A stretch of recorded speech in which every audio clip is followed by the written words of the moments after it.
제 소개를 간단하게 하자면 제 이름은 임형규고 직업은 목사입니다. 직업이 뭐냐는 이야기를 굉장히 많이 받습니다. 예고 영상에서도 이제 말씀을 드렸는데 저는 이제 청소년 사역자 출신이에요. 청소년 사역하다 청년 사역해서 교회를 개척을 했는데 어느 교회 집회에 갔는데 이제 중고등부 수련했었어요. 임형규 목사님 나오시겠습니다. 지금처럼 이제 소개받아서 제가 뚜벅뚜벅 가서 이렇게 딱 섰더니 앞에 있는 중학생 한 녀석이 뭐 하시는 분이세요? 그런 거예요. 전 중학생이 싫어요. 뭐 하시는 분이세요? 방금 목사님이라 그랬는데 뭐한 사람 같이 생겼는데 이 이야기를 잊을 수가 없어요. 뭐한 사람 같이 생겼는데 그랬더니 그 녀석이 저한테 홍대 카페 주인 같이 생겼어요 그랬어요. 그래서 홍대 카페 가봤어? 안 가봤는데요? 어떻게 알아? 그렇게 생겼어요 그러더라고요. 그래서 제가 집에 가가지고 이제 사모한테 나 아까 집회하러 갔더니 웬 중학생 녀석이 나보고 홍대 카페 주인같이 생겼대. 그러면 이제 목사 사모면 아니에요. 목사님 같이 생겼어요. 그 녀석 눈알이 저주받았네요. 뭐 그래야 되는데 맞아 오빠 그렇게 생겼어 그러더라고요. 그래가지고 제 공식 별명은 이제 홍카주, 홍대 카페 주인이 이제 별명입니다. 그래도 지금 다행인 겁니다. 왜냐면 제가 3년 전에 개척을 했는데 개척하기 직전에 1년 동안 안식년으로 쉬면서 제가 머리를 이렇게 길렀었어요. 개척을 하면 앞으로도 할 수 없는 것, 그전에도 못 해봤던 어떤 것을 시도하고 싶다라는 생각이 들어가지고서 이제 제가 머리를 이렇게 기르면서 속에는 이제 생각이 있었죠. 이렇게 배우 류승범처럼 알아요. 배우 류승범처럼 이렇게 기르고 싶다는 생각이 들어가지고서 이렇게 쭉 길렀어요. 이만큼 진짜 딱 길렀는데 어느 날 거울을 봤는데 이제 이상과 현실은 다른 거죠. 거울을 봤더니 그 류승범은 오간도 없고 그 웹툰 마음의 소리 애봉이가 이제 있는 거죠. 그래가지고 이거 어떻게 해야 되지? 그때 이제 여자 청년 중에 제 제자를 한 명을 만났는데 나 요새 머리를 어떻게 해야 될지 모르겠어. 내려도 이상하고 묶어도 이상하고 뭐 어떻게 해도 이상해. 그랬더니 아마 자매들은 알 겁니다. 어떻게 해도 이상해요. 그랬더니 이제 그 녀석이 저한테 목사님 거지존에 갇히셨네요. 그래서 너 목사를 거지 갔다 온 거 죽고 싶어? 그랬더니 그게 아니라 그때를 거지존이라고 하는 거예요. 거기에 지금 갇히신 거예요. 그래서 거지존을 탈출하지 못하고 제가 이제 머리를 잘랐습니다. 머리를 자르고 나서 바로 찍은 사진이 바로 제 프로필 사진이에요. 아마 여러분들이 다니엘 기도회를 오면서 제 프로필 사진을 보셨을 겁니다. 이제 2대8을 완전히 단정하게, 지금도 2대8이지만 땡그란 안경을 끼고 있는 이제 사진인데, 이 다니엘 기도회 첫째 날 월요일 날 집회를 취재하신 국민일보 이제 기자님이 화요일 날 저랑 만났거든요. 그분이 얘기해 주셨어요. 제가 어저께 월요일 날 갔는데 정말 여기 다니엘 기도회에 막 젊은이들이 막 줄을 서 있어가지고 그걸 보면서 자기 마음이 막 웅장해졌다는 거예요. 막 마음이 뜨거워지고 와 좋다 다시 한번 시작해볼 수 있겠구나라는 생각이 들었대요. 줄을 쫙 서 있는데 강사 소개들 영상 같은 거 사진 같은 게 쫙 돌아가는데 그때 제 사진이 나왔대요. 그 사진을 보고 한 청년이 뭐야 독립군이야? 김구야? 그랬대요. 분명히 여기 어딘가 있어. 난 너가 여기 있다는 거 알고 있어. 분명히 빨리 자수해. 살려는 드릴게. 뭐 형이 목사인데 죽이게 하겠어? 그래도 다행이에요. 다른 교회 어디 갔었을 때는 그때 한 아이는 저한테 일본 순사같이 생겼다고. 네, 그렇게 생긴 목사입니다. 이름은 임형규고, 직업은 목사고, 그리고 한 아내와, 아내는 한 명이죠. 한 아내와, 두 딸. 너 때문이야! 독립군. 두 딸을 키우면서 살고 있습니다. 메멘토 모리라는 제목으로 함께 오늘 말씀을 나누도록 하겠습니다. 얼마 전에 제가 너무나도 사모하던, 존경하던 그 책을 굉장히 탐독하면서 굉장히 많이 도움을 받았던 이어령 교수님께서 소천을 하셨습니다. 그 직전에 마지막 수업이라는 책을 저도 굉장히 감명 깊게 봤어요. 대담집이죠. 한 기자와 우리나라 최고의 석학, 지성인이라고 불리던 이어령 교수님께서 이야기 나눈 것이 대담집으로 마지막 수업이라는 이름으로 그 책에 나왔습니다. 제가 이렇게까지 소개하는 것은 여러분들 꼭 한번 읽어봤으면 좋겠다라는 뜻이겠죠. 굉장히 좋은 책입니다. 어느 순간부턴가 우리나라의 최고의 지성인이었던 이어령 교수께서 회심을 해서 그리스도인이 되고 그분이 이제 책을 써내려가는데 어느 순간부턴가 그 죽음에 대한 이야기들을 굉장히 많이 하기 시작했어요. 그래서 그는 메멘토 모리의 선지자다라는 이야기를 받을 정도였었습니다. 그래서 제가 오늘 본문도 이것을 정했고 오늘도 함께 죽음에 대한 이야기, 죽음에 대한 이야기를 함께 살펴보려고 합니다. 메멘토 모리라는 말은 로마 말입니다. 로마어, 라틴어라고 이야기하죠. 무슨 뜻이냐면은 죽음을 기억하라 라는 뜻입니다. 메멘토 모리, 너의 죽음을 기억하라. 메멘토 모리, 죽음을 상기해라. 떠올려야 된다. 심사숙고해야 된다. 기억해야 된다라는 뜻이 바로 메멘토 모리입니다. 어원은 그렇습니다. 로마는 정복전쟁을 굉장히 많이 했죠. 그래서 이제 장군이 가가지고서 전쟁에서 승리하면 장군이 개선문을 향해서 들어오게 됩니다. 그래서 개선 장군이죠. 전쟁에서 승리한 장군이 마차를 끌고서 사람들의 환호성 가운데에서 개선문을 향해서 이제 들어오게 됩니다. 그럼 사람들이 막 꽃가루를 뿌리면서 막 글로리, 영광, 대단해요, 장군님이 짱이에요. 뭐 생각하시면 되냐면은 BTS가 공항 들어오는 거예요. 막, 와, BTS 짱이에요. 막 사람들 대단해. 그러면 마차에 타고 있는 그 개선 장군은 얼마나 기분이 좋겠어요. 전쟁에서도 승리했는데 로마에 있는 모든 시민이 나와가지고 내 이름을 막 불러댄다고 생각해보세요. 수천, 수만 명의 사람들이 내 이름을 불러대면서 막 엄지척을 내세우면서 당신이 최고야, 최고야. 그러면 막 기분이 붕 뜨겠죠. 그때 마차에 동승한 부관이 한 명 있다라는 거예요. 그 부관의 역할은 한 가지입니다. 장군이 계속 영광을 받고 있을 때 귓전에 대고서 한 가지 단어를 계속해서 줄기차게 얘기해 주는 거예요. 메멘토 모리. 메멘토 모리. 당신은 죽습니다. 메멘토 모리. 죽음을 기억하십시오. 메멘토 모리. 죽음을 기억하십시오. 와, 대단해! 죽음을 기억해야 됩니다. 당신이 최고야! 죽음을 기억해야 됩니다. 이 메멘토 모리라는 말은 세 가지의 뜻이 있습니다. 첫 번째, 당신이 장군으로서 오늘의 영광을 받게 되기까지 나와 함께 전쟁터에서 싸우다 죽어간 전우들의 죽음을 기억해야 된다. 혼자 얻은 것이 아니다. 두 번째, 이 전리품과 전쟁의 승리에 도취되어 있으면 안 된다. 왜냐하면 우리는 이것을 얻기 위해서 우리의 적들을 죽였기 때문이다. 적으로서 죽었지만 내 앞에서 죽어간 그들의 죽음을 기억해야 된다. 세 번째, 마음이 붕 뜰 때, 와, 나는 역시 BTS야. 난 역시 이명규야. 다니엘 기도에 나왔지. 역시 나는 장군이야. 개선 장군이야. 나는 개선문을 향해 들어가고 있지. 마음이 붕 뜰 때에 너도 죽는다. 장군님도 죽어요. 당신이 보아왔던 그 수많은 죽음처럼 장군님도 죽어요. 죽음으로 내 삶의 중심을 잡아야 된다라는 이야기를 하는 것입니다. 여러분, 삶이 붕 뜹니다. 굉장히 달콤함 가운데 있으면 달콤함 때문에 도취되어서 삶이 붕 뜨고요. 고난이 있으면 고난에 잠겨서 삶이 가라앉습니다. 그때 내 삶의 중심을 잡아주는 것은 죽음입니다. 삶이 내 삶의 중심을 잡아주는 게 아닙니다. 소유가 내 삶의 중심을 잡아주는 게 아닙니다. 소비가 내 삶의 중심을 잡아주는 게 아니고 나는 죽는다. 죽게 될 것이다 라는 것을 알 때에 왜 지금 제가 움직이니까 카메라가 이제 저를 잡지 않습니까? 근데 이게 좋은 카메라니까 다행이지만 안 좋은 카메라는 이렇게 타겟팅이 이렇게 핑 나갔다가 타겟을 잡죠. 마찬가지로 우리가 자본주의 사회를 살아갈 때에 내 삶의 타겟팅이 나갔을 때 내가 어떻게 살아야 되지? 내 삶의 의미가 뭐지? 난 무엇을 향해서 살아야 되지? 그때 내 삶의 중심을 잡아주는 것은 죽음입니다. 메멘토 모리. 당신은 죽습니다. 내가 죽는다라는 것을 알 때야 비로소 내가 그러면 무엇을 위해서 살 것인가? 나는 어떻게 살 것인가를 알게 된다는 것입니다. 현대인들은 죽음을 소외했습니다. 자기가 죽지 않을 줄로 알죠. 현대인들은 죽음을 외면하고 소외하고 그래서 세 가지. 첫 번째, 죽음이 오지 않을 일로 여깁니다. 두 번째, 내가 죽음을 마치 피할 수 있을 거라고 생각합니다. 세 번째, 죽음을 이상한 일로 여깁니다. 아니요, 오지 않을 일이라고요. 아니요, 죽음은 반드시 옵니다. 두 번째, 피할 수 있다고요? 누구도 피할 수 없습니다. 세 번째, 이상하다고요? 아니요, 그건 아주 자연스러운 일입니다. 제가 예언 하나 하죠. 당신은 죽습니다. 지독한 예언이죠. 당신은 죽습니다. 우리 모두 죽습니다. 나도 죽게 될 겁니다. 제가 여기서 청년 다니엘 기도회에서 설교를 하지만 멋있게 설교하지만 내가 안전하게 우리 집에 도착할 수 있다는 걸 누가 보장할 수 있습니까? 제가 여기서 설교를 하고 출발하는 것은 제 의사지만 도착하는 것은 하나님의 은혜입니다. 여러분, 우리가 아무렇지 않게 눈을 감았다 떴다가 잠들고 깨고 아무렇지 않은 것 같죠? 아니요. 내가 할 수 있는 것은 눈을 감고 잠드는 데까지입니다. 내가 할 수 있는 건 눈 감고 잠드는 데까지가 나의 역할이고 내일 눈을 뜨는 것은 놀라우신 하나님의 은혜입니다. 당연한 게 아닙니다.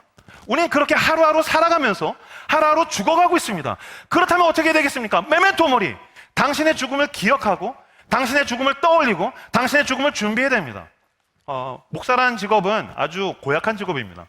왜냐하면 세상에 있는 수많은 자기계발서와 유튜브와 지식과 정보와 팟캐스트와 이런 것들이 어떻게 하면 더 잘 살 수 있고 더 좋은 것을 먹을 수 있고 좋은 데 가서 사진을 찍을 수 있고 인스타그램으로 내가 인플루언서가 될 수 있고 막 그런 것만 이야기할 때 나는 당신의 죽음을 이야기해야 되기 때문입니다. 만약에 여러분들 가운데 누군가가 달콤함에 막 도취되어 있어요. 막 연애를 시작했어요. 좋아하는 오빠와 드디어 연애에 성공을 했어요. 그래서 막 세상이 핑크빛이요. 메멘토 모리.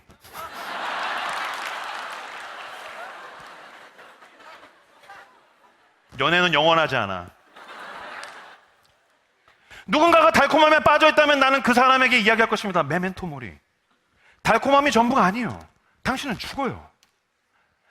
자본주의 사회를 살고 있는 수많은 청년들이 그리고 수많은 대한민국을 살아가는 사람들이 생존이 마치 목표인 것처럼 생존이 우리 인생의 목적인 것처럼 살아갑니다. 생존에 치여서 생존에 끌려가는 그 사람에게도 나는 잔인하지만 당신의 귓전에 대고 이야기할 것입니다. 메멘토 모리. 생존이 전부가 아닙니다. 운 좋게 살아남았어도 언젠간 죽어요. 그렇다면 난 무엇을 위해서 살다가 어떻게 죽어갈 것인가? 난 어디서 와서 어디로 갈 것인가? 하나님은 내 삶을 통하여서 원하시는 것이 무엇인가? 메멘토 모리. 당신의 죽음을 떠올려야 됩니다. 더 잔인하죠. 누군가가 삶이 너무 고통스러워요. 깊은 고통 가운데 있어요. 이게 터널이 아니에요. 빛이 보이지가 않아요. 그냥 계속 어두움이에요. 저희 교회에도 굉장히 큰 고통을 당하는 사람들이 있습니다만은 저는 목사로서 저는 그들의 귓전에 대고 이야기해야 됩니다. 고통스러운 건 압니다. 하지만 고통스럽다고 해서 이게 당신의 인생의 전부는 아닙니다. 고통을 빠져나가서 행복이 오든지 아니면 그 고통의 끝 가운데 죽든지 당신은 죽는다는 것을 알아야 됩니다. 그럼 내가 이 고통 가운데서 어떻게 살 것인가? 어차피 고통스러운 하루라면, 어차피 내일도 고통스럽다면 그러면 나는 어떻게 살기를 결정해야 될 것인가? 메멘토 모리. 당신은 당신의 죽음에 대해서 떠올려야 됩니다. 굉장히 오래전에 나왔던 책입니다. 박효진 장로님의 하나님이 고치지 못할 사람은 없다라는 책이 있어요. 옛날 책입니다. 이제 여기 금요예배라서 오신 어른분들 중에서는 읽으신 분들이 계시겠죠. 하나님이 고치지 못할 사람은 없다. 박효진 장로님은 어떤 분이냐면은 원래는 비그리스도인이었었어요. 그래서 술 먹고 방탕하고 막 죄를 짓고 그러다가 정말 예수 그리스도의 놀라운 은혜로 삶이 완전히 뒤집어졌어요. 그리고 나서 내가 이제 주님을 위해서 어떻게 살아야 할까? 고민하다가 보니까 자기가 있는 자리가 어디였냐면 청송감호소였었어요. 그는 거기 교도소 소장이었었어요. 게다가 청송감호소는 뭘로 유명했냐면요, 사형수들이 있는 것으로 유명했었어요. 그치, 여긴 사형수들이 있어. 그러니까 난 사형수들에게 복음을 전해야겠어. 이들은 죽을 날을 받아놨고 물론 본인은 모르지만 언젠가는 분명히 사형 집행이 되어서 죽게 될 테니까 그들에게 복음을 전해서 그들이 영원한 생명을 얻을 수 있게 해야겠다. 내가 사형수에게 복음을 전해야겠다. 고민을 하고 나서 보니까 사형수 깜빵에 대장을 전도해야겠다. 그래서 그 깜빵에서 제일 센 캐라고 하죠. 두목을 불렀다는 거. 제일 센 놈, 힘센 놈. 근데 이 사람들이 무서운 사람이랍니다. 어느 정도로 무섭냐면요, 간수, 나를 지키는 사람들한테 직접적으로 폭력을 행사하거나 대들면 자기가 더 크게 고통을 당하니까 나를 힘들게 했어? 그러면 사형수들은요, 이쑤시개로 눈꺼풀을 뚫는답니다. 별로 안 놀라시네요. 다 집에서 이렇게 하시나 봐요, 이렇게. 그리고 이제 더 심하면 입을 뚫는대요. 그러니까 난 말하지 않을 거야. 난 보지 않을 거야. 너 나 힘들게 했어. 그 정도로 자기를 자해할 정도로 잃을 게 없는 사람들이죠. 그 중에서 제일 센 놈, 센 캐를 이제 불러다가 이 교도소 소장인 박효진 장로님이 이거 어떻게 할까 막 기도하다가 딱 불러다 놓고 아싸, 오케이. 그러면 내가 그냥 본질을 얘기해야 되겠다. 그래서 이제 가명이에요. 듀영아, 네 죽을 준비 됐나? 순간 앞에 있는 사형수의 눈이 무서워지더래요. 그리고 마음의 빗장이 철컥 닫히는 소리가, 어떻게 마음의 소리가 닫히는 소리 들리지 않잖아요. 근데 마음이 철컥하고 닫히는 느낌이 딱 보이더래요. 듀영아, 네 죽을 준비 됐나? 사형수들 사이에서 절대로 하지 말아야 될 말이 죽음이랍니다. 왜냐면 죽음은 생각하고 싶지가 않은 거예요. 죽음을 최대한 밀어내면 그냥 요 작은 깜빵이지만 여기서는 그래도 그나마 만족하면서 행복하게 살 수가 있겠죠. 뭐 담배를 핀다든지 어디서 잡지를 구한다든지 거기서 놀이를 한다든지 서로를 갈군다든지 어쨌든 거기가 삶의 터전인 거예요. 어쨌든 사형수지만 여기서 죽음을 생각하고 싶지 않은 그 사람에게 박효진 장로님은 얘기한 거예요. 너 죽을 준비 됐나? 그랬더니 마음이 다치니까 내가 하고 싶은 말이 있어. 그러면서 그는 이런 이야기를 했습니다. 앞에 화면에 띄워드리도록 하겠습니다. 제가 읽겠습니다. 너만 사형수가 아니고 우리도 다 사형수다. 이 세상 모든 사람이 하나님 앞에서 죽을 날을 받아놓은 사형수다. 너희만 죽을 준비를 하는 게 아니고 나도, 우리 모두 다 죽을 준비를 해야 하는 거다. 여러분, 두영아, 네 죽을 준비 됐나? 왜냐면 너는 죽기 때문이다. 1년 후가 될 수도 있고 2년 후가 될 수도 있고 3년 후가 될 수도 있고. 하지만 너는 반드시 죽기 때문에 죽을 준비를 해야 된다. 네 죽을 준비 됐나? 그런데 여러분, 제가 그 사형수보다 오래 산다라는 보장을 누가 할 수 있습니까? 당신은 보장할 수 있습니까? 아니요. 누구도 보장할 수 없습니다. 그렇다면 나는 여러분에게 묻겠습니다. 죽을 준비 됐나? 죽을 준비 됐나? 죽음에 대해서 떠올리셔야 됩니다. 죽음에 대해서 생각해야 됩니다. 나의 죽음에 대해서 받아들여야 되고 나의 죽음에 대해서 상상해야 됩니다. 나의 죽음에 대해서 상상하십시오. 나의 죽음, 나의 장례식, 죽고 나면 난 어떻게 될까? 그것에 대해서 내 일상적인 삶의 공간 가운데서 여러분은 죽음을 떠올리고 묵상하고 숙고하고 상상해야 됩니다. 현대인들은 죽음에 대해서 상상하지 않죠. 저희 교회는 이제 젊은이들이 많다가 보니까 보면 뭐를 상상하는가? 결혼식이죠. 연애한 다음에 이제 결혼식. 이제 이런 결혼을 해가지고 결혼식에 이런 순백의 드레스를 입고 그다음에 이런 집을 얻어서 결혼을 하면은 아내가 이런 밥을 된장찌개를 막 끓여주고 막 이런 거를 생각해요. 결혼식에 대해서 상상해요. 여러분들도 배우자 기도를 하면서 결혼에 대한 상상을 하는 사람이 있겠죠?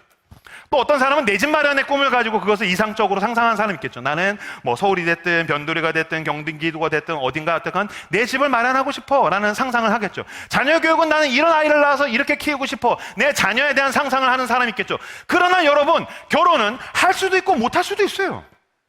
그렇죠? 할 수도 있고 안 할 수도 있고 못 할 수도 있어요. 더군다나 내 집 마련은 너무너무 어려워요. 할 수도 있고 못 할 확률이 굉장히 높겠죠. 슬프네요. 걱정하지 마십시오. 우리에게 천국에 본향집이 있으니까요. 내가 자녀를 낳아서 잘 키우면 좋겠지만 요새 불임이 얼마나 많습니까? 그러니까 제 말의 요지는 뭐냐면요, 할 수도 있고 못 할 수도 있는 결혼에 대한 상상을 하고 불가능에 가까운 내 집 마련에 대한 상상을 하고 낳을 수도 있고 못 낳을 수도 있는 자녀에 대한 상상은 하지만 반드시 올 죽음에 대한 상상은 왜 안 하십니까? 죽음은 반드시 옵니다. 반드시 죽게 되는데 왜 아무도 누구도 죽음에 대해서는 상상하지 않는단 말입니까? 당신은 죽습니다. 반드시 죽습니다. 그렇다면 나는 죽으면 어떻게 될까? 내 죽음에 대해서 상상하셔야 됩니다. 떠올리셔야 됩니다. 신랑 입장 빰빰빰빰 운명하셨습니다. 내 집 말이야. 와, 우리 집이야. 메멘토 모리 운명하셨습니다. 저는 여러분들이 여러분의 장례식에 대해서 상상하시기를 그리스도의 이름으로 축복합니다. 근데 진짜 여러분, 결혼식도 우리 교회에는 결혼식을 준비한 친구들이 꽤 많은데 제가 이야기를 여러 번 했어요. 장례식도 상상을 해라. 결혼식만 상상하지 마라. 장례식도 상상을 해라. 내 장례식엔 누가 올까? 내 결혼식에 누가 올까? 와가지고도 막 축하해주고 막 너 너무 예쁘다, 너 최고다, 막 너가 짱이야. 그러면 여러분, 내 장례식엔 누가 올까요? 내 장례식에 와서 나에 대해서 누가 무슨 얘기를 하게 될까요? 이명규 목사님께서 운명하셨습니다. 심장이 두둔 두둔 두둔 뛰다가 왜 의학대 나오면 그러면 의사가 와서 이명규는 운명하셨습니다. 이명규 목사님은 오늘부로 운명하셨습니다. 그러면 저는 인간이 아니고 시체입니다. 그럼 저는 그 순간부로 시체가 됩니다. 그러면 저는 장례식을 해야 됩니다. 저의 장례식이죠. 그럼 사람들이 오겠죠. 그럼 이야기하겠죠. 무슨 얘기를 하게 될까요?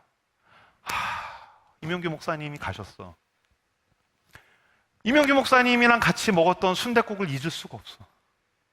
그분은 참 생긴 건 세련됐는데 그렇게 순댓국을 좋아하셨어. 월급 탔다고 밥 사드릴게요 했더니 순댓국 사달라 그랬어.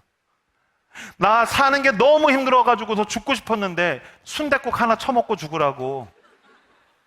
순댓국 먹었는데 살고 싶더라고. 순댓국이 맛있어서. 근데 이명규 목사님의 눈빛이 더 따뜻했어. 그분은 참 하나님을 사랑하는 분이셨어.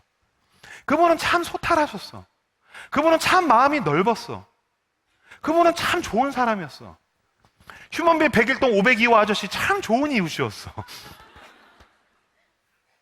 나에 대해서 그리워하면서 막 애정어린 눈물을 흘리면서 그런 이야기를 나누게 될까? 아니면 누군가가 야, 소식 들었어? 왜? 야, 이명주 죽었대. 그래? 야, 오늘 저녁은 뭐 먹을래? 그냥 지나가는 가십이 될까? 우리가 농담처럼 이야기하지만 당신이 죽을 때 당신의 죽음에 대한 소식을 어떤 사람들이 듣고 와서 당신의 장례식에서 어떤 이야기들을 하게 될까요? 당신은 당신의 죽음에 대해서 떠올려야 되고 당신의 장례식에 대해서 상상해야 됩니다. 이 코로나 기간에 코로나를 지나가신 분들이 꽤 계실 것입니다. 저도 한번 걸렸다가 나았습니다. 막 걸려서 일주일 동안 너무 아팠어요. 한 사흘은 진짜 막 목이랑 너무 아프더라고요. 근데 여러분 그런 경험 있죠? 막 너무 아파. 우선 아프면 희한하죠. 아프면 그게 회개가 나와요. 주님, 제가 뭘 잘못했나요? 주님, 저를 용서해 주세요. 주님, 제가 기억하는 모든 죄들과 제가 기억하지 못하는 죄들까지 용서해 주시오. 그러고 나서 일주일이 딱 지나서 교회 딱 왔는데 와, 막 죽었다 살아난 느낌 있죠? 이렇게 똑같은 삶인데 삶이 생생해져요. 죽음에 가까울수록, 고통에 깊을수록, 어두움에 내가 들어갔다 나올수록 여러분 삶이 더 생생해집니다. 죽음을 상상할수록 내 삶이 더 생생해지는 것입니다. 복음이 되려면 예수 그리스도께서 우리를 죄와 죽음으로부터 구원하셨는데 누구도 자기의 죄에 대해서 묵상하지 않고 누구도 자기의 죽음에 대해서 생각하지 않기 때문에 복음이 액세서리가 된 것입니다. 어느 홈페이지에 가면 가입을 하려면 이렇게 요새 뭐 전체 동의하십니까? 전 어느 순간부터가 전체 동의를 안 해요. 보니까 필수가 있는데 옵션이 있더라고요. 나쁜 놈들. 그래서 저 딱 이건 필수야. 선택은 선택하지 않죠. 선택은 그 다음이에요. 이건 옵션이에요. 제일 중요한 건 필수예요. 만약에 복음의 계약서가 있다면, 복음의 여러분을 향해서 복음의 혜택이 있다면 거기에 필수는 두 가지입니다. 당신은 죄로부터 자유를 얻길 원합니까? 오케이. 예수 그리스도는 당신을 죄로부터 자유케 할 수 있습니다. 오케이. 두 번째, 당신은 죽음으로부터 영원히 생명을 얻길 원하십니까? 오케이. 할렐루야. 복음이 우리에게 이야기하는 두 가지 필수는 딱 두 가지입니다. 죄, 죽음. 근데 현대인들은 자기의 죄에 대해서 생각하지 않아요. 현대인들은 죽음에 대해서 생각하지 않아요. 그러니까 옵션만 중요해요. 예수 믿고 나서 얼마나 잘 됐느냐, 얼마나 좋은 연애를 하고 있느냐, 얼마나 좋은 데 취직을 했느냐, 내 인스타그램에는 따봉이 얼마나 달리느냐. 아니요, 그건 다 옵션이에요. 부한 데 처할 수도 있고 가난한 데 처할 수도 있고 건강할 수도 있고 빈약할 수도 있고 내가 가는 데마다 놀라운 능력이 나타날 수도 있고 난 그냥 순교를 할 수도 있는 거 아니겠어요? 왜 자본주의는 순교에 대해서 이야기하지 않죠? 왜 더 이상 대한민국에 있는 자본주의를 살아가고 있는 사람들은 내가 순교할 수 있다는 생각을 하지 않죠? 우리는 순교자들에 의해서 복음을 얻었는데. 저는 합정역에 가면 핫플레이스들이 있어요. 거긴 굉장한 맛집들이 있죠. 만약에 거기서 여러분들이 주차하길 원한다면 제가 주차 꿀팁을 알려드리죠. 양화진 선교사 묘역에 가면 저녁 8시까지 무료입니다. 저는 늘 합정에 가서 신방을 하거나 성경 공부를 할 때는 양화진에 가서 거기다 차를 대요. 어느 날은 삶이 너무 밍숭맹숭해요. 목사로서 사는 게 너무 매너리즘이에요. 내가 무엇을 위해서 사는지 잘 모르겠어요. 사역이 나한테 그냥 일이 되어버릴 때가 있어요. 이것도 내가 어떤 종교적인 스타가 되기 원하는 그냥 걸음들이 아닌가? 그냥 내가 일을 더 잘하고 싶어서 내가 그냥 자기 증명을 하고 싶어 하는 게 아닌가? 라는 마음이 들 때마다 저는 꼭 양화진을 한 바퀴를 돌아요. 그 묘비들을 읽기 시작해요. 몇 년도에 태어나서 몇 년도에 죽었으면 몇 살에 죽었네? 어느 나라에서 왔구나? 아, 이 사람은 이런 직업이었구나. 그럼 나랑 나이가 비슷하네. 100년 전에 왜 백인이 전 세계에서 가장 가난한 조선에 왜 의사가 왔지? 왜 군인이 왔지? 왜 선생님이 왔지? 왜 와서 1년, 2년 사역하다가 풍토병 걸려서 죽은 거지? 거기에는 어른들의 묘비의 절반밖에 안 되는 작은 묘비들이 모여있는 지역이 있어요. 베이비들, 아이들이 죽었어요. 여러분들도 결혼을 해서 신혼을 거쳐서 자녀를 낳고 싶겠죠. 어쩌면 여러분들 가운데에는 어린 아이를 낳아서 키우는 부모가 있을지도 모르겠어요. 세상에서 가장 가난한 남의 나라에 가서 복음을 전하다가 자기 자녀를 잃고 묻어서 그 앞에 그 선교사는 널브러져서 얼마나 통곡을 했을까요?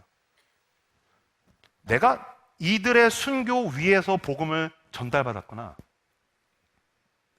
여기 이들의 순교와 헌신과 희생 위에서 100년 후에 오늘 죽어도 할 말 없는 나 같은 이명규 같은 죄인이 예수 그리스도의 십자가의 은혜와 그 순교자들의 헌신 위에서 내가 복음을 얻었구나.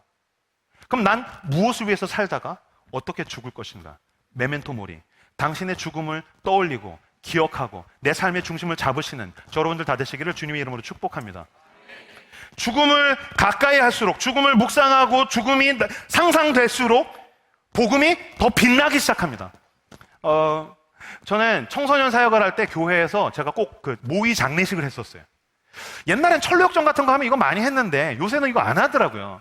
지금 이 자리에도 청년들이 많은데 꼭 어디 수련회 데리고 가가지고 이렇게 관에 한 번씩 이렇게 담궈야 됩니다.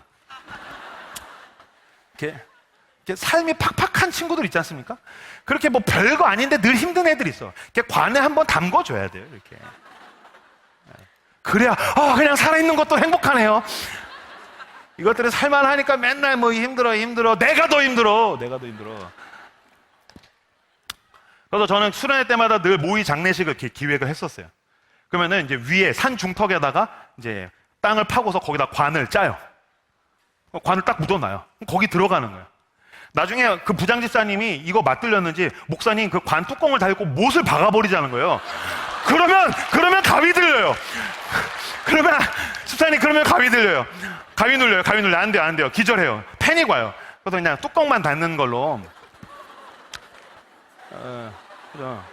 막 애가 들어갔는데 막 꽝꽝꽝 닫으면 저 같아도 막 너무 힘들죠. 이제 거기다가 이제 놓고서 거기서 어른들, 청년들, 집사님들 이제 거기 딱 계시고 저승사자 같이 이제 딱 기다리고 있고 이제 밑에서 먼저 유서를 쓰게 해요. 그래서 이제 컨셉도 있어요. 몇 년 몇 월에 교통사고로 죽게 됐다. 그래가지고 이제 쭉 유서를 쓰라고. 그러면요, 여러분, 여러분들은 청년이니까 이제 진지하지만 중딩들은 그런 거 없어요. 나 죽는 거야, 어떡해? 막 그러면서, 나 죽으면 내 하드디스크는 어떡해? 내 게임 아이템은 너 줄까? 그러면서 막 키득키득 거리면서 이제 막 써요. 그러면 이제 저는 그거 이렇게 보면서 이놈들아, 이따가 니네가 저기서도 웃을 수 있나 보자. 그래서 쫙 써요. 그럼 이제 팀으로 5명씩, 6, 7명씩 쫙 올라가는 거예요. 올라갈 때도 막 키득키득 거리고 가요. 그 이제 유서 딱 들고서 가가지고서 관을 보고도 키득키득 거려요. 들어갈 때까지도 키득키득 거려요. 딱 들어가서 관을 닫아요. 그 다음에 이제 장례 예배를 드리죠. 찬양을 불러요. 요단강 건너가 만날이 며칠 후. 그럼 그때부터 애들이 뭔가 눈빛이 이상해져요. 묘해져요. 그리고서 기도를 하고 이 친구는 땡땡땡 이명규 친구는 몇 년 몇 월에 길을 건너다가 교통사고로 운명하게 되었습니다. 가장 사랑하는 친구들이 유서를 읽어주도록 하겠습니다.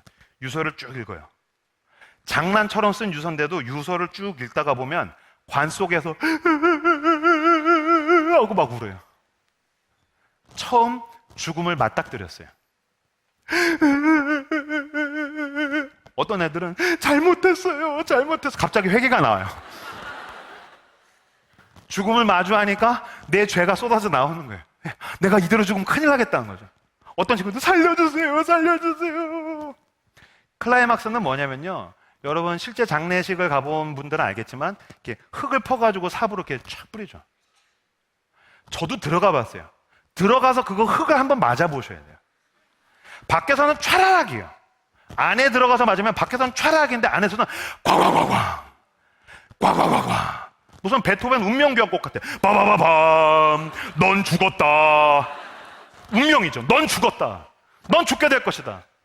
그렇게 다 관에다가 담궜다 빼잖아요. 그날 저녁에 제가 설교할 때 설교 길게 할 필요 없습니다. 예화도 필요 없고 아무것도 필요 없어요. 요한복음 3장 16절만 읽으면 돼요. 하나님이 세상을 이처럼 사랑하사 독생자를 주셨으니 이는 그를 믿는 자마다 멸망치 않고 영생을 얻게 하려 하십니다. 죽게 될 텐데 누가 너를 그 죄와 죽음으로부터 구원해 줄 수 있느냐? 나는 죄인이고 나는 반드시 죽게 될 텐데 오직 나의 죄를 대신해서 대신 죽으신 예수 그리스도 이름을 믿는 자마다 구원을 얻게 될 테니 우리 함께 기도합시다. 그럼 난리가 나요. 주여 살려주세요, 용서해주세요 막 굴러다니면서 회개하고 나를 죽여주십시오. 그날 집회는 난리가 나는 거예요. 왜 그렇죠? 죽음을 코앞에 봤어요. 저승사자랑 악수하고 왔어요. 죽음을 맞닥뜨릴수록, 죽음을 숙고할수록, 죽음에 대해서 깊이 묵상할수록 복음이 복음으로서 빛나기 시작할 것입니다. 현대 자본주의 사회를 살아가는 사람들에게서 복음이 맹숭맹숭한 것은 복음을 가지고 이 땅의 것을 취하려고는 하지만 그 어떤 것을 취해도 넘어갈 수가 없는 그 죽음, 영원한 절망, 예수 그리스도께서 그것을 해결해 주셨다. 이것에 대해서 조명하지 않으니까 복음이 밍숭맹숭한 거죠. 나는 죽게 될 것입니다. 당신도 죽게 될 것입니다. 우리 모두 죽게 될 것입니다. 성경은 모든 사람은 죄인이며 모든 사람은 죽는다라고 이야기하고 있습니다. 여러분, 하나님으로부터 벗어난 모든 사람은 죄인이며 죽음을 향해 질주하고 있습니다. 누가 당신을 죽음으로부터 구원해 줄 수 있습니까? 오직 예수 그리스도입니다. 오직 예수 그리스도입니다. 나의 죄를 대신하신 예수 그리스도, 나를 죄 대신해서 대신 죽으셨다가 죄와 사망의 권세를 이기시고 부활하신 예수 그리스도를 믿는 자마다 영원히 멸망치 않고 영생을 얻는 줄로 믿습니다. 할렐루야. 박수 한번 칩시다.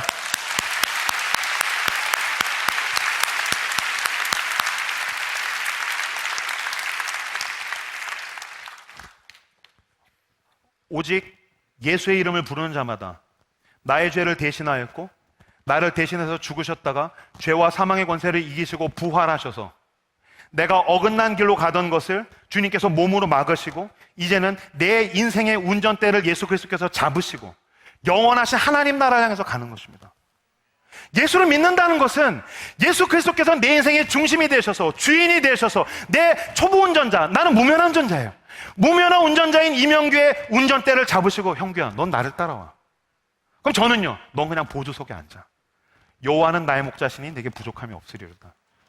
그가 나를 푸른 초장과 실만한 물가로 인도하실 뿐만이 아니라 이명규라는 인생의 핸들을 잡으시고 영원한 하나님의 나라로 나를 끌고 가시는 것입니다. 예수를 믿는 가장 큰 복은 이것입니다. 예수를 믿어도 죽습니다. 그러나 우리는 죽음이라는 관문을 열면 영원한 하나님의 나라가 우리를 기다리고 있습니다. 죽음이라는 관문을 열면 영원한 회복, 영원한 사랑, 영원한 생명, 영원한 하나님 나라, 나를 기다리는 영원한 아버지의 집, 우리는 예수의 이름으로 거기에 가게 될 줄로 믿습니다. 우리가 이 땅을 살아가는 것은 그 예수 그리스도께서 꿈꾸셨던 아버지의 나라가 이 땅에도 이루어지이다. 아멘. 우린 그것을 위해서 사는 것입니다. 하나님께서 왜 당신을 이 도시로 보내셨겠습니까? 각성하십시오. 당신의 운전대를 잡으시고 이름을, 아버지의 이름이 거룩히 여김을 받을 뿐만이 아니라 그 나라가 하늘에서 이루어졌듯이 이 땅에서 이루어지기 위해서 당신을 대한민국으로 보내시고 서울로 보내시고 경기도로 보내시고 당신의 직장으로 보내시고 당신의 모양으로 보내신 것입니다. 얼마나 잘 나가든지 찌질하든지 상관없습니다. 하나님은 당신을 통하여서 이 땅에 영원한 하나님의 나라를 세워가기를 원하시는 것입니다. 나는 그 일에 쓰임받게 되기를 원합니다. 여러분들이 그 일에 쓰임받게 되기를 원합니다. 당신을 통해서 그 놀라운 일들이 나타나기를 축복합니다. 예수를 믿고 주님을 따라갈 때에 우리는 이제 영원한 하나님의 나라를 향해서 갑니다. 예수를 믿으면 죽는 게 고통스럽지 않나요? 아니요. 사는 게 고통스럽듯이 죽음은 고통스러울 것입니다. 사는 게 버겁듯이 죽음은 우리에게 버거울 것입니다. 삶이 피하고 싶은 것이듯이 죽음은 피하고 싶은 것일 것입니다. 그러나 여러분, 부산을 가려면 자동차를 타고 경부선을 타고 어디를 지나가야 됩니까? ICE를 지나가야 됩니다. 인터체인지. 죽음은 우리가 가야 할 영원한 목적지 앞에 있는 인터체인지입니다. 죽음이라는 관문을 지나가는 것입니다. 죽음이라는 ICE를 지나가는 것입니다.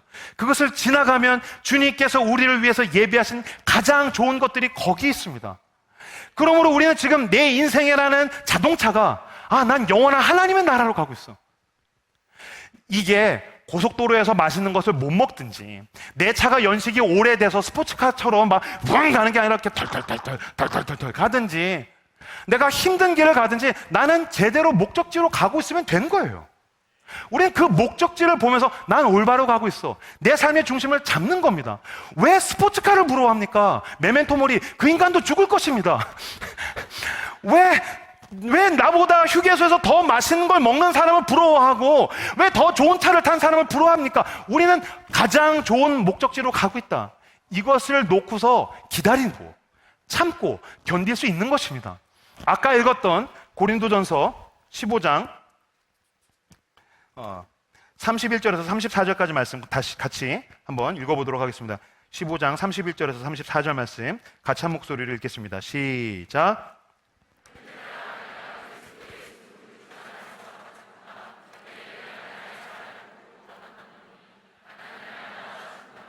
내가 사람의 방법으로 에베소에서 맹수와 더불어 싸웠다면 내게 무슨 유익이 있으리요? 죽은 자가 다시 살아나지 못한다면 내일 죽을 터이니 먹고 마시자 하리라. 아멘. 여기까지만 읽겠습니다. 바울은 얘기합니다. 만약에 내일 죽어서 끝난다면 그냥 오늘 먹고 마시면 된다. 영원한 나라도 없고 부활도 없다면 그냥 오늘이 끝이면 먹고 마시면 된다. 맞죠? 우리에게 영원한 생명이 없다면 우리가 이 저녁에 모여서 뭐 하는 것입니까? 인생에 잘 안 풀리는 사람들께 모여서 집단적으로 정신 승리하는 겁니까? 아니요. 내일이 내 인생의 전부라면, 죽고 나서 아무것도 없다면 먹고 마시자. 그러나 우리에게 부활이 있다. 우리에게 영원한 생명이 있다. 그래서 우리는 예배하며 예배를 통해서 하나님을 찬양하며 주님께서 주신 그 성령의 능력 가운데서 인도하심을 따라가는 것입니다. 그렇기 때문에 여러분, 그 나라가 보이는 사람과 여기가 전부인 사람은 삶의 모양이 달라지기 시작합니다. 그 목적지, 내가 가게 될 죽음이라는 인터체인지를 넘어서 영원한 하나님의 나라가 보이는 사람과 그냥 여기가 전부야. 그런 건 없어. 그냥 여기가 전부야. 여기가 전부인 사람과 영원한 하나님의 나라를 꿈꾸고 바라보는 사람은 삶의 모양이 다릅니다. 예를 들어 드리죠. 제가 군대에 갔는데 2등병 때 그 고참이 병장님, 짝대기 4개. 2등병은 짝대기 하나, 제일 쫄병. 병장님이 부르는 거예요. 야! 니네가 새로운 신병이야? 그래서 막 달려가서 관등성명이라고 하죠. 이병, 이명, 한 3-4명이 딱 썼어요. 그때 이제 병장이 딱 이렇게 했다. 니네가 새로 와서, 예, 그렇습니다! 지금도 이걸 하는지 모르겠는데, 병장님이 뭐라고 했냐면, 자, 2 주먹을 불끈 져라. 예, 알겠습니다! 2 눈에 갖다 대라. 예, 알겠습니다! 이제 안경을 쓴 사람은 안경을 벗어야 돼요. 그래서 안경을 벗고 2 눈에 갖다 대라. 예, 알겠습니다! 꾹 눌러라 그래요. 2 주먹을 눈에 대고 꾹 눌러라. 예, 알겠습니다! 2 주먹을 대고 이렇게 꾹 눌러요. 그럼 병장이 이렇게 있다가 뭐가 보이냐 그래요. 뭐가 보이냐? 정답은 아무것도 안 보입니다! 이겠죠. 이때 별이 보입니다! 라고 하면 많은 관심을 받을 수 있어요. 굉장히 많은 관심을 받을 수 있어요. 관심 사병이라고 하죠. 별이 보이면 안 되는 거죠. 아무것도 안 보입니다! 그러면 병장이 이렇게 있다가 씩 웃으면서 뭐라 그러냐면은 그게 네 군생활이야. 그게 네 군생활이야. 저 때는 군대가 2년이었었어요. 무슨 뜻이냐면 진짜 군대에 들어가잖아요. 위병소를 지나서 그 담벼락과 철창이 있는 그 군대, 이 바깥의 세계가 안 보여요. 내가 2년을 지나서 자유인이 될 거라는 게 보이지가 않아요. 그냥 여기가 전부인 것 같아요. 2년밖에 안 되는데도 그냥 여기서 살다가 이대로 그냥 끝날 것 같아요. 내가 나가서 자유인이 된다, 내가 나가서 마음대로 살 수 있다가 안 보이니까 여기가 전부니까 모든 게 증폭되기 시작해요. 안 보이니까 여기 있는 모든 게 증폭돼요. 그래서 막 닭강정 이런 거 목숨 걸어요. 막 냉동 닭강정, 막 초코파이, 와 초코파이, 와 초코파이. 그 전에도 먹은 적 없고 그 후에도 먹은 적 없었는데 와 초코파이, 초코파이 너무 달콤해. 냉동 닭강정, 와 냉동 닭강정, 할렐루야 막. 그러다 보급품에 막 목숨 걸어요. 막 뭐 담배 피는 사람들은 담배, 군복. 저는 사실 옷 좋아하거든요. 군복이 뭐가 중요해? 근데 와 군복 너무 좋아 군복. 그다음에 저 때는 이제 속옷이 팬티가 브레이브맨이라는 브랜드였었어요. 브레이브맨. 아무도 모르는 브랜드. 근데 와 용감한 남자래. 브레이브맨. 브레이브맨. 나는 브레이브맨을 입고 브레이브맨이 될 거야. 막 그런 거에 목숨 걸어요. 그 다음에 이제 텔레비에 아이돌 나오면 막, 와, 아이돌 너무 좋아, 너무 예뻐. 막 그러고. 이 기쁨만 증폭되고 안달복달하는 게 아니라 고통과 아픔과 짜증도 막 증폭돼요. 또 누가 갈구면 견디지 못해요. 막 힘들어하고, 위에서 오면 그냥 내리갈굼으로 막 2배씩, 3배씩 갈구고, 나한테 피해 입히면 다 죽여버릴 줄 알아면서 막 멱살 잡고 막 못살 개구고, 모든 게 증폭돼요. 그런데 희한한 인간들이 출현해요. 아주 희한한 인간이에요. 와 닭강정! 그러면 너 이거 먹고 싶어? 너 먹어. 모든 사람은 자기의 기쁨을 독식하려고 하는데 그걸 막 나눠주기 시작해요. 너 브레이브맨 갖고 싶어 내 거? 아니 새거 입던 거 말고 무슨 상상을 하는 거야? 새거 너 갖고 싶어? 이거 보급품 나온 거? 너 가져. 군복도 줄게. 브레이브맨도 입어. 너 브레이브맨 되라. 줘요. 닭강정도 주고, 뭐 아이돌 하면 뭐 그 아이돌 좋네. 갈굼이 오잖아요. 줄어들어요. 막 갈굼 당해요. 너 괜찮아? 괜찮아. 그럴 수도 있지. 인생 사는 게 다 그래. 너그럽고 초연하고 나눠주고 그들의 이름은 말년병장이에요. 말년병장. 왜 말년병장은 그렇게 할 수 있을까요?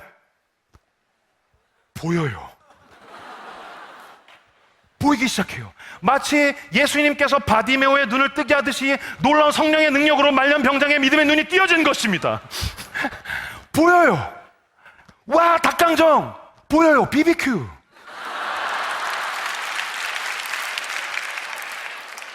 브레이브맨, 아니야, 난 캘빈 클라인을 입을 수 있어. 괜찮아, 난 괜찮아. 아이돌, 아니야, 난 연애를 할 수 있어. 못해. 제대한다고 연애할 수 있는 건 아니야. 근데 괜찮아, 난 나가면 민간인 여자를 만날 수 있어. 보이는 거예요. 보이니까 기쁨이 오면 흘려보내요. 고통과 아픔과 짜증이 오면은 줄어들어요. 마치 십자가를 통과한 사람과 같아요. 왜 그렇죠? 그는 이 담벼락 위병소 너머의 세계가 보이기 시작해요. 여러분, 그리스도인은 보이는 사람이에요. 우리만 보여요. 예수 그리스도의 은혜로 내 삶이라는, 내가 70년을 살지 80년을 살지 나는 몰라. 하지만 내 수명을 다하고 주님께서 나에게 맡기신 소명을 다하고 내 호흡이 끊어지고 죽음이라는 인터체인지를 지나가고 나면 영원한 하나님의 나라, 주님이 거기에서 나에게 가장 좋은 걸 주실 거야. 난 서울에는 집이 없지만 본향집이 있어. 나는 천국에 가면 페라리가 있는 줄로 믿습니다. 그런 게 아니더라도 나 같은 죄인을 사랑하셔서 그 아들 예수 그리스도를 아끼지 않고 내어주신 우리 아버지 하나님께서 나에게 모든 것을 주셨어. 난 거기가 있어. 거기를 바라보며 여기를 참고, 거기를 바라보며 여기를 견디고, 거기를 바라보며 소명을 향해서 살아가는 것입니다. 할렐루야. 왜 여기가 전부인 것처럼 살아가겠습니까? 믿음의 눈을 뜨십시오. 지금 이 시간 당신을 향해서 손을 내밀고 계신, 나의 죄를 위해서 못 박히신 예수의 손, 그 손을 붙들고, 주님, 나도 예수의 이름으로 일어나 영원한 하나님의 나라 향해서 살아가길 원합니다. 그 나라를 꿈꾸며 그 나라를 향하여서 말씀을 쫓아서 여기에 있는 것보다 그게 더 중요하게 여기는 저 여러분들 다 되시기를 그리스도 이름으로 축복합니다. 아까도 아넌 딜라이트라는 래퍼가 이제 랩을 해줬어요. 저희 큰딸이 굉장히 좋아해요. 뭐 오늘 와가지고 아빠 이 노래 알아? 그래서 뭔데? 뭐 쉬어. 내가 가사를 모르니까 그래서 뭐가 쉬어? 밥이 쉬어? 뭘 쉬어? 일해야지. 그런데 그런 거 아니야. 뭔데 쉬어. 그래서 이제 아넌 딜라이트라고, 그래서 제가 사인을 받아달라고 부탁을 했는데, 제가 예전에 그 쇼미더머니 봤었을 때 BY라는 래퍼가 그때 이제 우승을 했을 때였었어요. 그때 경연곡으로 Forever라는 노래를 불렀었어요. Forever. 근데 거기에 나오는 가사를 보다가 제가 충격을 받았어요. 그 가사 띄워주시겠어요? 와우. 근데 얘들아 나는 저걸 따라가지 않아. 이거 랩으로 해야 되는데 죄송합니다. 근데 얘들아 나는 저걸 따라가지 않아. 더 가치 있는 걸 바라보지 영원한 걸 따라가렴. 그럼 다 나를 따라올 걸 아주 잘 알아. 절 보여주세요. 근데 얘들아 나는 저걸 따라가지 않아. 얍얍얍 뭐 그잖아. 뭐 그거만 그잖아요. 근데 이 가사가, 근데 얘들아 나는 저걸 따라가지 않아. 더 가치 있는 걸 바라보지. 여기서 말하는 근데 얘들아 난 저걸 따라가지 않아. 저걸, 이게 뭘까요? 스웨그, 플렉스, 좋은 차, 좋은 집, 금목걸이. 금목걸이가 뭐가 좋아요? 그런 거 하면 목 디스크 걸려요. 막 스웨그, 막 플렉스. 근데 얘들아 나는 그걸 따라가지 않아. 더 가치 있는 걸 바라보지. 그게 뭡니까? 제가 이거 보는데 마태복음 6장 31절에서 33절 말씀이, 그 가사가 나오는데 제가 그대로 오버랩 됐어요. 제가 읽어드릴게요. 그러므로 염려하여 이르기를 무엇을 먹을까 무엇을 마실까 무엇을 입을까 하지 말라. 이는 다 이방인들이 구하는 것이라. 너희 하늘 아버지께서 이 모든 것이 너희에게 있어야 할 줄을 아시느니라. 그런즉 너희는 먼저 그의 나라와 그의 의를 구하라. 그리하면 이 모든 것을 너희에게 더하시리라. 아멘. 근데 얘들아 난 저걸 따라가지 않아. 스웩, 플렉스, 세상에서 잘 사는 것, 꽃길. 아니, 난 꽃길 말고 십자가의 길, 플렉스 말고 나는 순교자의 삶, 나는 그걸 따라가길 원해. 내가 원하는 거는 인플루언서가 아니야. 난 청년 예수를 따라가길 원해. 주여, 내 인생의 주인이 되어 주시옵소서. 그러면 모든 것이 다 나를 따라올 줄을 내가 잘 알아. 너희는 먼저 그의 나라와 그의 의를 구하라. 그러면 이 모든 것을 너에게 더하시리라. 여러분, 젊은이의 때에 여러분의 삶의 목표는 찌질함을 벗어나는 것도 아니고, 내가 남들에게 플렉스하는 것도 아니고, 내가 남들에게 막 열등감을 불어일으킬 만큼 내가 부러움을 사는 게 아닙니다. 이 시간 하나님께서 당신을 부르십니다.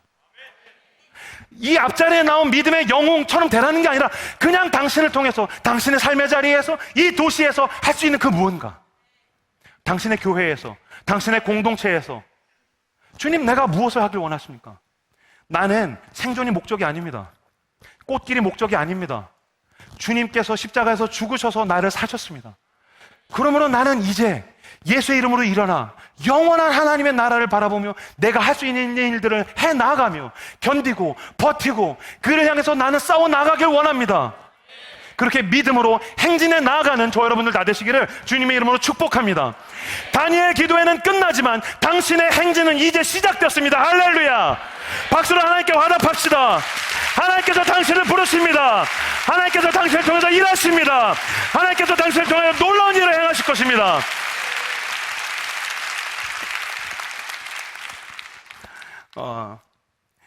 제가 삶이 팍팍하고, 저도 교회를 개척했으니 3년 전에 개척했으니 맨 땅에 헤딩해서 아무것도 없는 상황에서 얼마나 막막했겠어요.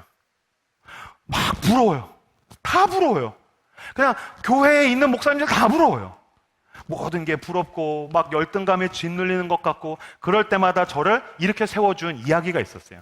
그 이야기로 오늘 설교의 마무리를 하기를 원합니다. 예전에 제가 선교단체에서 캠프를 기획을 하는데, 그 시각장애인 캠프를 기획을 했었어요. 그래서 시각장애인 청소년들을 한 300명 정도 모아가지고서 그때 이제 캠프를 진행을 했었어요. 그때 그 관계자를 한 명을 만났는데, 그분 중에 한 명이 양진철 목사님이에요. 뭐 새롭게 하소서인가 거기에도 나오셨는데, 양진철 목사님을 이제 만나서 이야기를 나누게 되었었어요. 제가 너무너무 사랑하는 동생이고 존경하는 목사님이에요. 처음에 만났을 때는 너무 곱상하게 생겼더라고요. 근데 저는 제가 사역을 해온 루트도 그렇고 이렇게 곱상하게 생긴 스타일 별로 안 좋아해요. 그래서 그냥 이렇게 교회 안에서 이렇게 모범생으로 자라서 이렇게 그냥 목사님이 되셨나 보다. 그래서 목사님은 어떻게 하시다가 시각장애인 청소년 사역을 하시게 되셨어요? 그랬더니 그 목사님이 자기 스토리를 쭉 얘기하는 거예요. 자기는 원래 불교 동아리 학생 회장 출신이래요. 그래서 반야심경을 다 외워요. 그래서 지독한 불교 집안이었고, 자기는 그냥 그렇게 고등학교 시절을 지내는데, 어느 날 자다가 눈을 딱 떴는데 한쪽이 잘 안 보이더래요. 왜 그러지? 컨디션이 안 좋나? 그래가지고 병원에 안과에 갔더니 안과 의사 선생님이 너무나도 무미건조하게 뭐라고 이야기를 하시냐면, 학생의 한쪽 눈은 실명됐어. 이제 앞으로는 눈이 안 보일 거야. 이거는 완전 실명이야. 너무 무미건조하게 얘기를 해요. 충격이잖아요. 청천벽력 같은 이야기죠. 어떻게 해야 되지? 안 그래도 집안도 힘든 집안인데 나는 실명을 했고 너무너무 고통스러워서 그 절에서 그 누가 친구가 하나 추천해줘가지고 절에서 CCM을 듣다가 회심을 했어요. 하나님 참 희한해요. 절에서 CCM을 듣다가 거기서 이제 회심을 하게 됩니다.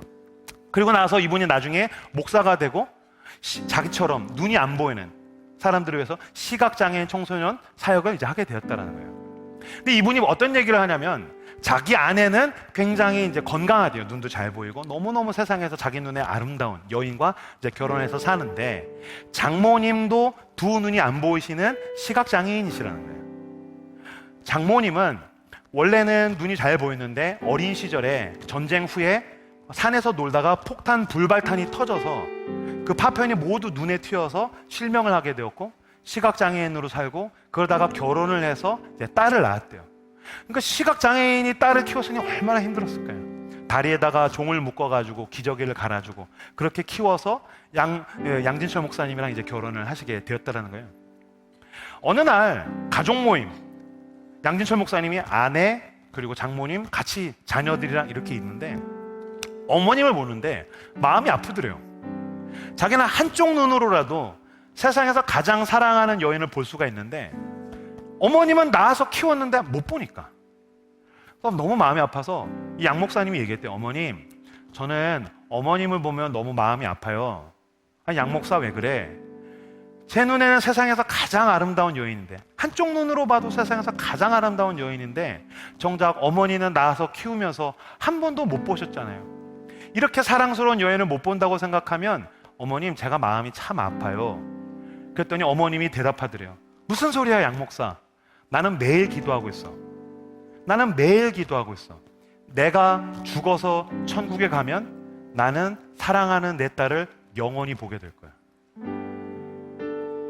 내가 죽어서 천국에 가게 되면 나를 영원한 하나님의 나라로 인도하신 우리 주 예수 그리스도의 은혜로 눈을 뜨고 사랑하는 딸을 영원히 보게 될 거야. 눈물도 아픔도 고통이 없는 그곳에서 나는 내 딸과 함께 영원히 누리고 기뻐하게 될 거야. 제가 그 얘기를 듣고 얼마나 울었는지 몰라요. 마찬가지입니다. 우리 주 예수 그리스도의 십자가의 은혜로 이명규 같은 죄인, 예수를 처음 만나던 날 죽었어야 할 그 죄인도 영원한 아버지의 나라에 가게 될 것입니다. 난 그 나라에 가서 이어령 교수를 만나 교수님 책이 너무 좋았어요. 제가 그 책 보고 너무 좋아서 성경을 묵상을 하다가 다니엘 기도해서 설교도 했어요. 난 그 나라에 가서 내가 묘비로 보았던 양화진에서 조선 땅에 복음을 전해준 선교사들을 만나게 될 것입니다. 그들의 손을 맞잡고 이 땅에 복음을 전해줘서 고맙다고. 그래서 나도 예수를 믿게 되었다. 난 그 나라에 가면 스데반을 만나며, 난 그 나라에 가면 베드로를 만나며, 난 그 나라에 가면 바울을 만나게 될 것입니다. 그리고 내가 제일 꿈꾸는 것은 그것입니다.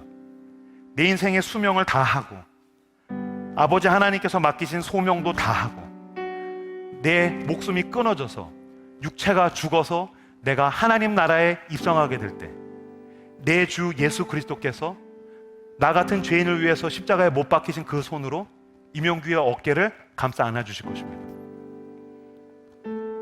형규야, 수고 많았다. 착하고 충성된 종아, 너가 그 시대에, 예수 믿기 힘든 시대에, 그리스도인으로 살기 힘든 시대에, 교회 공동체를 이루어가기 힘든 그 시대 속에서 돈이 주인 노릇하며 쾌락이 주인 노릇하며 아무렇지 않게 죄를 짓는 그 시대 가운데 너가 하나님의 사람으로 살려고 어떻게 몸부림쳤는지를 내가 안다. 너가 이제 나와 함께 영원한 낙원에 있으리라. 나는 그것을 꿈꿉니다. 메멘토 모리, 우리는 모두 죽게 될 것입니다. 무엇을 위해 살기를 원하십니까? 주여, 내가 예수의 이름으로 일어나 나에게 맡기신 삶의 자리에서 소명을 붙들고 영원한 하나님의 나라를 위해 살게 하여 주시옵소서라고 기도하시는 저 여러분들 다 되시기를 주님의 이름으로 축복합니다. 이 시간 함께 모두 자리에서 일어나 볼까요? 함께 우리에게 주신 말씀들을 붙들고 기도하길 원합니다.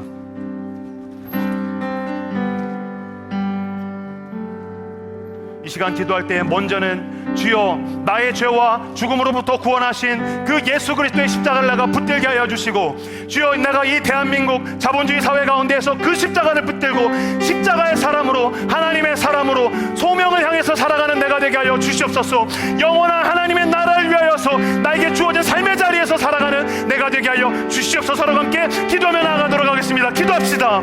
주여 아버지 감사합니다. 주여 아버지, 우리를 통하여서 아버지 그 일들을 이루어 주시옵소서. 아버지, 우리가 함께 아버지 그 일에 쓰임받게 되기를 원합니다.